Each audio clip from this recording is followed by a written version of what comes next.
Okay, can we settle down for the start of our next briefing?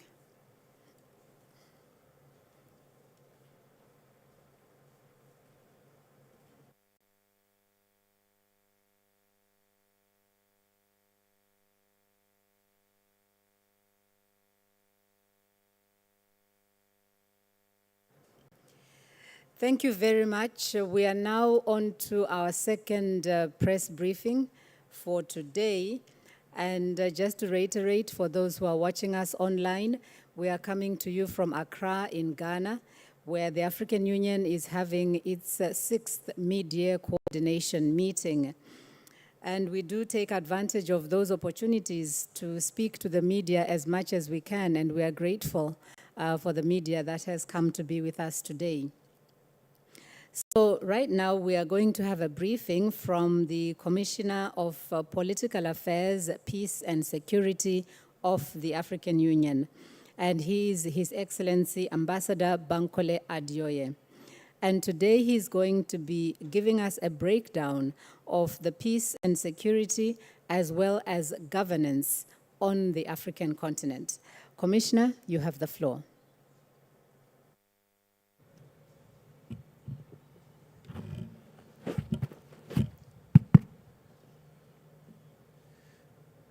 Good afternoon,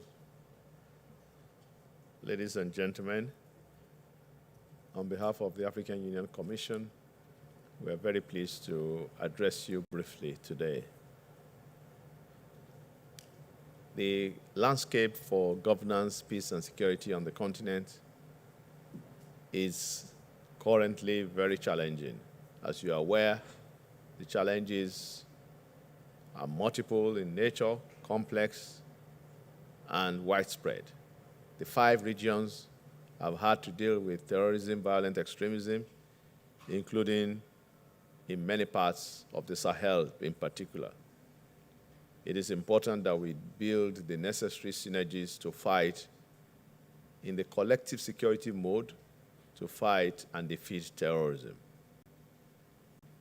as well as unconscious changes of government. As you know very well, the return of military rule, with 6 countries suspended in the African Union, namely Mali, Guinea, Burkina Faso, Niger, Gabon, and Sudan. These member states have been suspended by the African Union Peace and Security Council, and of course also in the case of their regional communities. But our goal is to continue to work to entrench democracy, support the efforts of our member states to promote good governance in all ramifications. Particularly, we have been focusing on empowering youth and women in political participation and election cycle processes. That is very fundamental for us because the future belongs to the youth, and we have to correct the historic injustice that have been laid out against women who have been virtually excluded from the political scene. It is necessary that we see our continent in the mode of Agenda 2063, where we want to build the Africa we want. And if we have to do that, we must also ensure that women, children, youth, vulnerable groups, including people living with disabilities, are taken care of in the democratic space. We must also widen our scope. We are doing that with the civil society, with the media, to ensure that they also participate actively as we also support the institutional resilience of national election bodies in various countries. We have observed elections in over 9 countries this half of the year, and the next 9 countries are also slated for elections before the end of the year, including Ghana on the 7th of December, 2024. So democracy for us is not an event, it's a process. And we are all working for that smooth political stability that will eventually result in greater and better effective development. That is why we promote what we call the nexus between peace security, governance, and sustainable development. It is one of our major ways to see the growth of our countries in the long term. It is also necessary to look at how we are dealing with early warning, mediation, and preventive diplomacy. This is one area that has been challenging, particularly because we see the signs of early warning, but we're also faced with many challenges of addressing early response or making early response to become early action. So we are reviewing our continental early warning system, QS we call it, in the African Union, which embraces all the regional economic bodies in the system. This is why today, in a few minutes, we'll be holding what is called the African Union Inter-Regional Knowledge Exchange on Early Warning and Conflict Prevention. It is a mechanism, a knowledge hub, where we come with ECOWAS, SADC, East African Community, CENSAD, all our bodies, including the UMA, all our regional bodies and mechanisms to promote early warning that will lead to early action. Today, we are looking at one of the means of implementation of early warning and early action, which is simply put, joint resourcing for peace, security, and governance initiatives. Together, we have to find the requisite resources. And the resources, of course, are within the continent, outside the continent, with our partners, with friendly member states, with the international financial system. So we are mobilizing the African Development Bank, African Export-Import Bank to start investing in peace, including the private sector. So later today, as you may be aware, the Director Peace Fund will be mobilizing the private sector to see how best they can also contribute to the Peace Fund.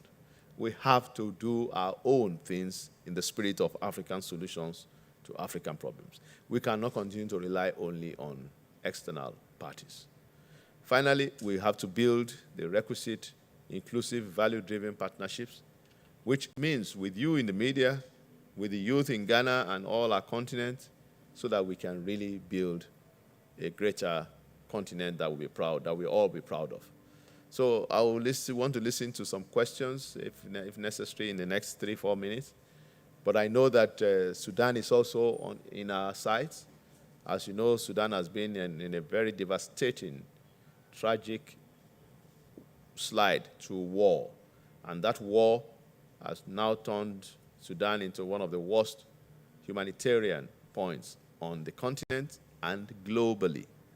But the African Union is doing a lot with the Assembly of Heads of State, from Mohamed Ibn Chambers of Ghana, our High Rep for Silencing the Guns, as also the chair of the high-level panel of mediators or facilitators for Sudan. And just last week in Addis Ababa, we brought all the political and civil actors together from Sudan, including women and youth. My name is Hassan from Al Jazeera. Thank you, Commissioner Bankole, for this chance. My question is about Sudan. The last summit of African peace and security, they make a committee, established committee from 5 presidents. This committee start to meet between Al General Al Burhan and Hamiti. Still now, what's the effort of this committee? From which country this committee is contained? The same questions, what the challenge that you face African Union to stop the war in Sudan? Still now, the people of Sudan suffering from many hardship. So what the challenge that you face in this problem? Thank you. Commissioner, please. No, thank you so much. A very good question. First, the Presidential Committee on Sudan in the Peace and Security Council of the African Union will be established soonest. His Excellency President Yoweri Museveni of the Republic of Uganda is chair, and other members of the committee have been engaged towards the rollout of that committee. So that committee is work in progress, and I'm very sure in a few days after this summit, there will be a formal announcement announcing the appointment of the composition of the committee based on the level of heads of state, and the terms of reference have been approved, and we are now ready as the African Union to contribute to the search for peace and restoration of constitutional order in Sudan. It is very, very disheartening that the war between the Sudanese armed forces and the Rapid Support Forces is still waging, despite all efforts. And you ask the questions, what will bring peace to Sudan, more or less? The African Union adopted in May 2023 a roadmap on the resolution of the conflict in Sudan. We are working closely with IGAD, the Intergovernmental Authority on Development, which is the regional body, together along with the United Nations and the League of Arab States and other partners to bring peace back to Sudan. It is important that you understand that our roadmap is our formula for the resolution of the conflict. One, immediate, unconditional, permanent, comprehensive ceasefire. That is our goal. That is what we set out to achieve. And we are working with the Kingdom of Saudi Arabia and the United States of America, who are the conveners of the Jeddah process, to do that. We do not want to duplicate efforts, but we are looking at the political dialogue, like I said, later on, which has started. We are meeting with all stakeholders. We have had a first round. We are going into a second round with Takadum, which is one of the groups that have been set up by the former Prime Minister of the Republic of Sudan, Dr. Abdullah Hamdok. We are looking at all actors. The peace in Sudan means that all actors should be brought together. It should not be selective. It should not have tags without the emphasis on the supreme interest of the people of Sudan. So that is our number one emphasis. Of course, the regional implication, protection of civilians, ensuring that humanitarian access and humanitarian corridors are put together, the need for coordination so that we don't have forum shopping for peace and duplicating efforts. So these are the factors that we are really pushing based on our comparative advantage as the African Union. We want Sudan back in the African Union, provided it's a democratically elected government and the war will stop immediately so that we can work together to rebuild Sudan. This is what is important to us as the African Union. And I can assure you that through the chairperson of the commission, Musa Faki Mahamat, and our department, Political Affairs, Peace and Security, and of course, IGAD, United Nations, League of Arab States, the international community, including the UN Security Council, the Peace and Security Council of the AU, we are all involved, having sleepless nights to find the best way to bring peace to Sudan. But let me say critically, General Buhan, General Emeti, we want them to come to the table. There will be no military solution to Sudan. It can only be resolved at a table, a dialogue between the belligerents, so that the people of Sudan will stop suffering. Darfur is a special case where there have been so many cases of brutal atrocities committed in that region. And the Peace and Security Council at heads of state level also mandated us to start an investigation of the reported and alleged brutality that is being committed there. We will not abandon Sudan. For us in the African Union, we are committed to making sure that Sudan survives as a member state, a founding member state of the OAU and now AU. We really, really cherish the peace and stability of Sudan. Thank you. Thank you so much, Sarah. My name is Sarah. I work with TV3 Ghana. My question has to do with the 5 member states that have been suspended as a result of the persistent conflict in those particular countries.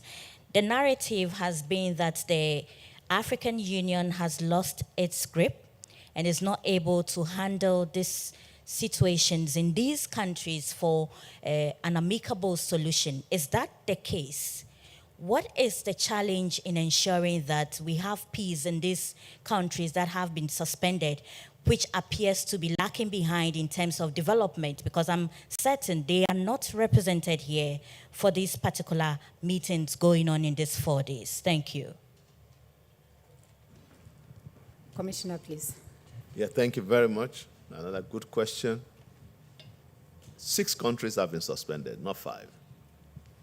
And I read them out: Sudan, Gabon, Burkina Faso, Niger, Guinea, and Mali. They've been suspended not because of conflict. They've been suspended for flouting what is called the African Union Charter on Democracy, Elections, and Governance, meaning they overthrew democratically elected governments. And whereas the African Union has been a champion for democracy globally, for renewal of the African space, and that means that democracy, as in Ghana, as in many parts of the world today, is our guiding instrument for change democratically of governments, not military rule. The era of military rule is over. So we are in full support of ECOWAS, of all the regional bodies that have been very, very effective in condemning military rule. However, we are engaging the same countries informally, because when you are suspended, you cannot participate in any official processes of the African Union, including this media coordination meeting. It is therefore important to re-emphasize that we are supporting these countries through what is called AFSIT, the Africa Facility to Support Inclusive Transitions. We have undertaken assessments to most of these missions. The Peace and Security Councils have engaged. They were in Mali in 2021, in Burkina Faso in 2023, to ensure that we rally around them in the countering of terrorism. Combating terrorism is necessary for all of us in the spirit of collective security. So I want to assure you that we are working towards them on the condition that they restore democracy. And in restoring democracy, we will accompany them to the level of elections, the building of requisite institutions to support democracy, and also to fight. We are considering, as we speak, the possibility of their being beneficiaries to the African Union Peace Fund. We are doing our best, but it takes 2 to tango. They must also be ready to understand. The African Union will not bend its principles because of these 6 member states. We want to encourage them to return to the path of democracy, and collectively we can fight terrorism along with them, along with ourselves, as we are doing here in Ghana with the Accra Initiative. We support the Accra Initiative. We support the MNJTF in Lake Chad Basin. We support the governments of Mozambique and Rwanda fighting Al-Shabaab in Mozambique. We support, of course, our own African Union Transition Mission in Somalia to fight Al-Shabaab. We support all international efforts in Libya. We are bullish on bringing all the Libyan actors together through a reconciliation dialogue that will hold as soon as the actors gather together. So no part of our continent is being left behind. We are all together in the fight against terrorism, including with the countries that have been suspended. But it is necessary for us to reach out, to continue to reach out to them, put in extra efforts, ensure that they eventually have peace, and of course, also have democracy. I thank you. Thank you. Thank you very much, Commissioner. Okay, we'll take one more question, and then we will bring this briefing to a close. I think Atamensa was in line for a question. Yeah, thank you. Atamensa from Ghana. Please, one question. I have 2, please. No, one, please. Oh. So all right, my two question, quick ones. Two very quick ones. Yes, Yeah. Yes, as Ambassador Bankole rightly said, there was upsurge of terrorism, extremism, war in parts of Africa. what measures are you undertaking to prevent access to ammunition and guns? These armed people have access to ammunition, and there are international organizations that sell arms to these groups.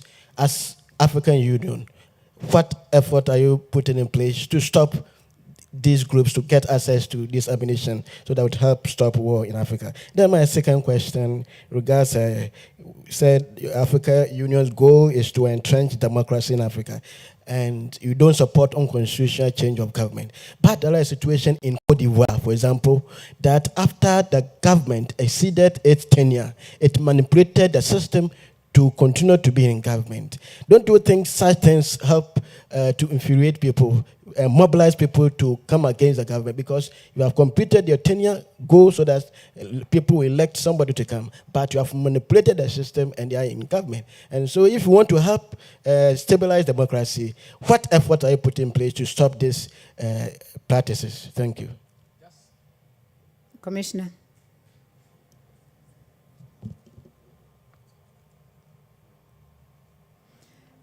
Please just summarize your first question without the explanation. Just put the question forward. Yes, I said the ambassador talked about upsurge of terrorism, extremism, war in Africa. And I want to find out what effort the African Union is putting in place to stop access to ammunition by these groups, these armed groups. As African Union, how can you do to stop this thing? Thank you. Yeah. Thank you very much. No, thank you so much. The first is that the African Union has set up what is called the African Union Counter-Terrorism Center in Algiers. It looks at the whole gamut of capacity support. Remember, the African Union does not have its own army. The African Standby Force is still being operationalized or towards operationalization. So there is no army to stop to check the borders. Rather, we are coordinating the various initiatives that relate to intelligence sharing, that relate to maritime security, because some of the armed groups and terrorist groups use the high seas. So we are planning a continental naval exercise where we bring all our naval chiefs together to be able to better manage their maritime borders. We are also investing in small arms and light weapons better control. The proliferation of weapons of mass destruction with the armed groups is another factor. In the Sahel region, where, as you know, after the fall of former Gaddafi in Libya, everything exploded in the Sahel. So the Sahel has become a haven for small arms, transnational organized crimes. So we are making sure that we help build the capacities. We have entered into institutional arrangements, support with the Nigerian Counterterrorism Center, with the Accra Initiative, like I said, with also newly the Counterterrorism Academy in Cote d'Ivoire, in Jacquesville. So these centers, we are supporting their institutional efforts to better strengthen the training, the awareness in their national defense systems, because that is what we need to do. Use better satellite, use better intelligence, human intelligence in particular, to be able to really stop the access of the terrorist groups to weapons that they use devastatingly. But here is the caveat.